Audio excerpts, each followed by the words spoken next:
Rokurokubi is a strange creature from Japanese mythology, close to the Nukakubi. During the day, it looks like a completely normal person, but at night, its neck gets longer. A Rokurokubi can be either a man or a woman. Thus, they play tricks on humans during the night by spying on them, scaring them, drinking the oil from the lamps. Sometimes they go as far as devouring people while they sleep. Females attack men a lot, and vice versa.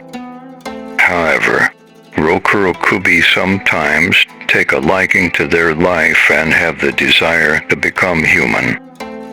Some don't even know they are one. They think that the misdeeds they committed during the night were just a dream. You can see a purple vein on their necks. Unlike most yokai, which are born as monsters, Rokurokubi and their close relatives Nukakubi are former humans, transformed by a curse resulting from some evil or misdeed. The curse, according to an essay in the Kashi Yawa by Matsura Seizan in Hidachi province, a woman was afflicted with an incurable disease. Her husband, having learned from some peddler that the liver of a white dog will be a miracle cure, he kills the pet dog and makes his wife eat the liver as medicine.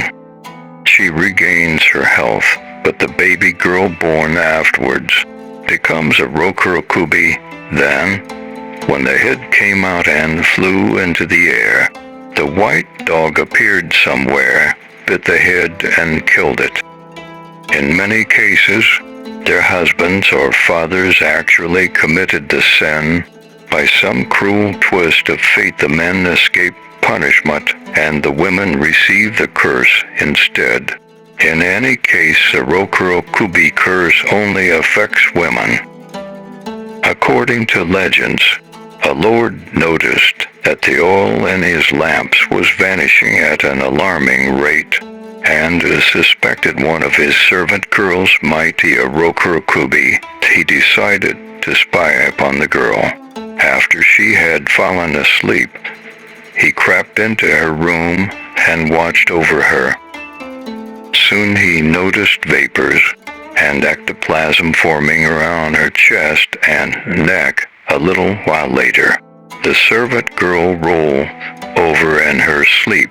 However, only her body moved. The head stayed in its place, and the neck lay stretched out between the two. The next day, he fired her. She was fired from every place at which she subsequently worked. The poor girl never understood why she had such bad luck with her employment. She never found out that she was a Rokurokubi. Another old tale from Tsutomi province tells of a monk who eloped with a young lady named Oyotsu. While traveling, Oyotsu became sick. Treating her would have used up all of their travel money, so the monk murdered Oyotsu and stole the remaining money. On his travels, he stayed at a lodge owned by a man with a beautiful daughter.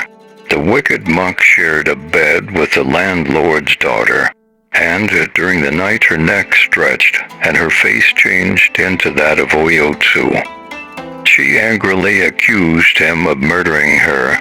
The next morning the monk, regretting his evil deeds, confessed the murder of Oyotsu to the landlord.